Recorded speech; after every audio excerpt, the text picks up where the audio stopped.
Vemos muchos atajos últimamente, la verdad, en la sociedad. Vemos mucha persona que no entrena, pero que se toma 8 suplementos. Vemos una persona que no duerme bien y se piensa que por tomarse una melatonina al principio antes de dormir, aunque sea una hora, ya va a descansar.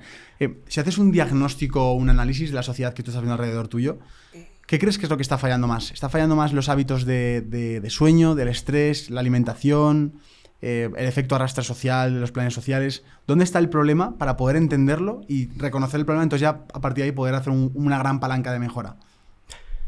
Buah, esto es bastante extenso y podemos abordarlo por un montón de sitios. Hay tiempo y a mí me encanta. Para los deportistas, para todas aquellas personas, empresarios, empresarias que nos están viendo, emprendedores, emprendedoras, ¿no? En las escaleras hacia el éxito, y el éxito puede ser tener una salud ideal, y como bien ponéis en vuestro libro, y os doy toda la razón, sin salud no puedo hacer otras cosas, ¿no? Lo primero la salud, y también nos lo dijo José Elías, y luego vamos a comenzar a construir, a ser un gran empresario. Las escaleras hacia el éxito, o sea, hay que subir todos los escalones, no hay atajos. Entonces no cogería atajos como estoy teniendo también en amistades, no voy a nombrar el género, que están yendo a actividad física con electroestimulación y ya está, ¿no? Claro. Entonces sí, está muy bien, pero es un complemento, hay que hacer algo más. ¿Cómo lo abordamos? Es muy complicado. ¿Dónde ordenarías tú lo que más te preocupa? ¿Es el estrés? ¿Es el sueño? ¿Es la comida? Ya por campos, ¿cuál crees que es el que más tenemos rango de mejora? El que más tenemos es, primero hay que ser consciente de dónde estamos, de lo que estamos haciendo y lógicamente tomar cartas sobre el asunto. Por ejemplo, el hecho de utilizar o de sobrepasar las horas, de visualizar pantallas o tecnologías, con luz blanca, luz azul, como lo quieras llamar, eso está incidiendo mucho. Se ha visto que la sociedad ahora se está durmiendo menos que hace años. E incluso hay artículos científicos que hablan de las lesiones que están teniendo los deportistas por dormir menos. Esto es clave, ¿no? Entonces, Aldo, ¿cuál es el mejor suplemento? El mejor suplemento es dormir. Y habéis traído aquí a expertos en sueño y les doy toda la razón. Y eso es lo primero. Y a partir de ahí empecemos a construir. Sí que hay gente que cuando lo prueba, deja el móvil o voy a dejar de utilizarlo a partir de las 9, voy a pasar a tener luces más tenues a partir de las 10 de la noche. La clave está en acostarse una hora decente, 10, sí. Entre las 10 y las 11, voy a decir, difícil en España, un país de luz, de sol, y aprovechar la mañana, levantarse pronto y aprovechar esa luz del amanecer para hacer la actividad física. Inicialmente ese sería el estilo de vida que yo intento llevar en cada sitio donde estoy, y a partir de ahí construyes. ¿Y por qué construyes? Porque la energía es increíble la que tienes, pero hay que respetar también los biorritmos de las personas, claro. Porque no todo el mundo entrena bien por la mañana, que por la tarde, que por la noche. ¿Qué es un biorritmo? Pues en este caso yo lo relacionaría con el ciclo circadiano, ¿no? El hecho de cuando ya desaparece la luz solar, pues en ese caso ya tendemos a inducirnos hacia el sueño, al descanso. Metabólicamente igualmente el cuerpo se va adaptando, baja su ritmo, y cuando aparece la luz solar es cuando empezamos a activarnos, es cuando surge de forma endógena ese pico de cortisol, que es el que debemos aprovecharlo. Por eso digo muchas veces, dejad las zapatillas al lado de la cama, ¿no? Te despiertas, te pones la zapa y sales, ¿no? Porque es el momento que te vas a activar. Y ahí es donde ajustas pues todas estas pautas para poder llevar a cabo y generar un biorritmo marcado dentro de los ciclos circadianos.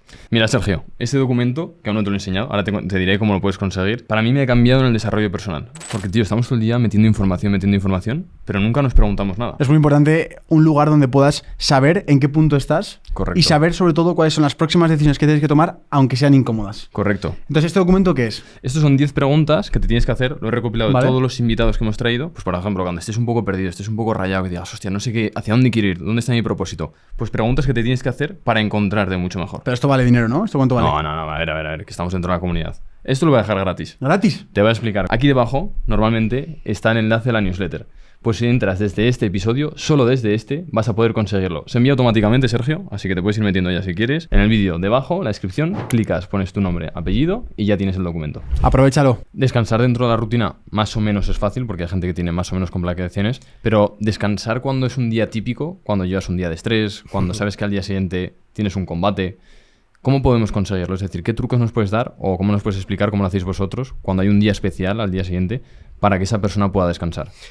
Bien, en este caso, y me imagino me estáis hablando de un caso en concreto, y si hablo de nuestro campeón, se trabaja tanto meses anteriormente, está todo tan visualizado, esa mentalidad está tan bien preparada que vas a dormir, porque al día siguiente estás esperando, te has preparado tanto para el día siguiente, con lo cual coger la cama a la perfección, duermes al máximo y te levantas. Y además es que hay que hacerlo así, porque tu sistema nervioso tiene que estar descansado para el día que vas a afrontar. Lo más difícil de todo esto es conseguir que el deportista esté en el pico de la ola en ese momento, claro, el día que compite. Yeah. Y esa es la clave de todo. Pero es muy fácil equivocarte o es muy fácil no llegar ahí después de tanto trabajo, ¿no? De lo difícil que ha sido todos esos meses y todo ese recorrido. Hostia, dirías que la principal clave es la visualización que le da esa tranquilidad de poder dormir, de que mañana es un día más y que vamos a hacer lo que teníamos que hacer y ya está, ¿no? En parte sí, claro. Él está acostumbrado, o un deportista está acostumbrado a hacer sus entrenamientos, un deportista está acostumbrado a competir. Un deportista joven que por primera vez debuta en primera división, pues ese partido será cierto nerviosismo, pero cuando coges tablas, pues cada vez lo vas asimilando mejor. Pero te preparas para ello, ¿no? Los entrenamientos hacen que reduzcas ese estrés, la visualización, el foco que pones, hace que reduzcas ese estrés y, lógicamente, el tener un buen equipo que te rodea te da tranquilidad porque ellos piensan por ti lo que tú no tienes que pensar en exceso, ¿me explico? No debes pensar lo que no te corresponde a ti. Eso déjaselo a otros, tú tienes que hacer tu trabajo y eso es lo bueno y lo que se destaca de esos grandísimos deportistas que se rodean muy bien. Al final es la sombra bajo la que te cobijas, es a veces el resultado que te da. Luego profundizaremos en lo de Ilia porque hay muchas cosas que preguntarte desde la mentalidad hasta los hábitos, pero me gustaría saber cómo has llegado hasta aquí. Es decir, ¿cómo llegas hasta este podcast, hasta lo de Ilia? ¿A qué te dedicabas hace 10, 12 años? ¿Tú te visualizabas de esta forma cuando eras pequeño, por ejemplo? Vamos a irnos a tus primeros años de vida, a ese Aldo adolescente, joven. ¿Qué pensaba de su vida de cara al futuro? ¿Cómo era ese Aldo? ¿Era inquieto, era deportista o no? ¿Cómo se fue desarrollando? ¿Cómo es ese caldo de cultivo? Tuve la oportunidad, y gracias a mis padres, de que decidieron irse a una urbanización donde en ese momento no vivía nadie, ¿no? Cerca del Cabo de las Huertas, cerca de la playa de San Juan. Había solamente una carretera que te llevaba hacia la playa. Hoy en día está masificado de edificios, de apartamentos. Y esa comunidad, ese edificio en concreto donde yo vivía, tenía parques, tenía mi campo de fútbol de tierra, un sinfín de pinos donde escalábamos, subíamos. Tenía piscina, pistas de tenis. O sea, que he estado vinculado a la actividad física. Tuve un skatepark también, tuvimos un skatepark. Entonces, siempre estaba al aire libre, era lo que hacíamos, ¿no? Los niños, siempre jugar y practicar diferentes deportes, con lo cual siempre he estado vinculado a la actividad física, al deporte, y así lo han hecho mis padres, y así lo traslado desde aquí también como profesor que soy, ¿no? Que lo principal es vincular a las niñas, a los niños, a todas las edades, a la actividad física y el deporte y conocer esas pautas de salud. ¿Por qué? Y ahora vuelvo al Aldo de inicio, pero me da pie para explicar esto. Porque durante la adolescencia vamos a sellar diferentes cosas, aparte de la identidad. También las cosas que nos gustan. Pensad lo que os gustaba a los 15, 16, bueno, que ahora mismo lo estáis haciendo, y es a lo que vas a recurrir cuando tengas un mal momento en la vida. ¿Me explico? Entonces, para mí siempre ha sido entrenar. Y ante situaciones, pues bueno, obstáculos, tropiezos o, bueno, malas cosas que aparecen en la vida, yo he recurrido siempre al entrenamiento. Esa ha sido mi válvula de escape y lo que me ha generado luego mi bienestar. Y vuelvo a Aldo. Aldo creció en esa urbanización con mucha actividad física, medio natural, siempre vinculado a un deporte, a otro. Me encantaba la educación física, mal llamada antes gimnasia. Y bueno, y me vinculo al mundo del gimnasio a los 15 años, que me lleva mi dentista, un vecino mío que hoy en día es dentista, que es el que me hace las félulas para entrenar fuerza. Hablaremos de ello si viene al caso. Y ya desde que me vinculé al gimnasio es que no lo he dejado nunca. Es más, tengo ahora mismo, he trabajado mucho para ello, 2 gimnasios en casa, uno de interior y uno de exterior, ¿vale? O sea, para que veáis si esto es mi vida. Y bueno, ahí entreno, sigo mis estudios. ¿Entraste a estudiar Ciencias de la Actividad Física y el Deporte o qué estudiaste? Empecé empresariales. ¡Ostras! Administración y dirección de empresas, por eso de seguir el negocio familiar. Mi padre es enfermero, pero a la vez ha sido administrador de fincas. Y bueno, tenía un negocio que había montado para la familia y pensando en todos nosotros, pues mi hermana mayor estudió Derecho, mi hermana pequeña luego estudiaría empresariales y yo pues empresariales. No lo tenía muy claro, estaba claro que me encantaba todo lo que hacía, me encantaba entrenar, pero me dejé llevar, lógicamente. No tenía, yo puedo hablar y así esto también puede ser reflejo para los adolescentes que nos vean, que son en gran parte para los que escribí mi libro Optimízate. Cada vez que me sentaba pensaba en ellos, porque he sido profesor también de secundaria, de bachillerato y bueno, lo echaba mucho de menos.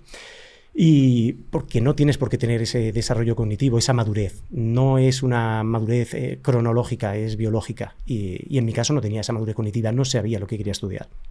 Entré, me dejé llevar, entré en esta carrera, pasaron las semanas, pasaron los meses y a los 4 meses abandoné la universidad. Wow. Que no es ninguna locura, me refiero. Hay que saber perdonarse esas situaciones que de normal cuando lo vives parece que estás cambiando tu vida por completo y es algo normal cuando eres joven.